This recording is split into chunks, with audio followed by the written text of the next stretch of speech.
Waxaanu ka hadlaynaa astaamaha ama calaamadaha lagu garto qofku inuu diyaar u yahay inuu noloshiisa beddelo ama inuu ka baxo xaaladdii hore uu ku jiray. Haddii aad leedahay astaamahan, waxaad diyaar u tahay inaad noloshaada beddesho. Lambarka koowaad, waxaad ku socotaa caqabado xanuun badan. Badanaa haddii qofku aad aragtid inuu ku socdo caqabado xanuun badan, uu horey uga soconayo, uusan u joojinayn, wuxuu qofkaas diyaar u yahay inuu noloshiisa beddelo ama inuu ka baxo xaaladda hadda uu ku sugan yahay. Lambarka labaad, dhiiranaantaadu waa mid adag. Badanaa dadka raba inay noloshooda beddelaan ama diyaar u ah inay noloshooda wax ka beddelaan waa kuwo mar walba dhiiranaantoodu ay tahay mid joogto ah oo adag. Lambarka saddexaad, badanaa ma faraxsanid.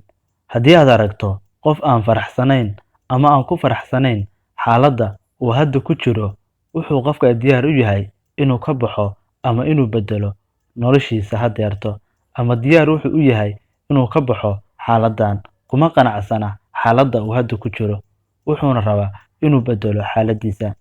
Lambarka afraad, waxaad samaysaa cudurdaar. Haddii aad cudurdaar samayso, badanaa waxaad tahay qof raba inuu noloshiisa beddelo ama diyaar u ah in noloshiisa wax ka beddelo.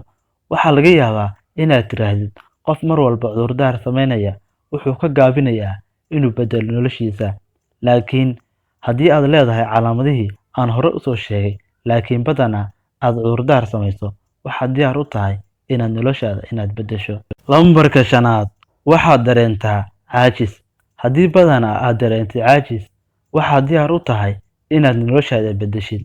Waa haddii aad leedahay calaamadihii aan horey uga soo hadlay.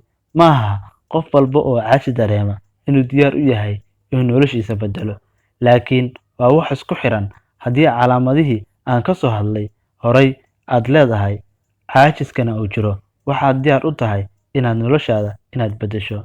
Lambarka lixaad, ka caraysan. Haddii mar walba aad ka caraysan tahay xaaladda aad ku jirtid, ama aadan ku qanacsanayn, ama aad ka caraysan tahay noloshaadii ama waxyaabihii hore aad u samayn jirtay, ama aad tahay qof aan cajab gelinayn wixii aad samaynaysay ama wixii aad horey u soo samaysay, waxaad diyaar u tahay inaad noloshaada beddesho.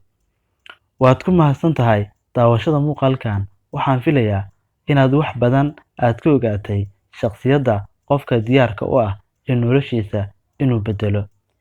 Fadlan hanaga ilaawin inaad nagu soo biirto, aad ka mid noqotid asxaabta mar walba aan dhiirigelino aan waxna u soo gudbino.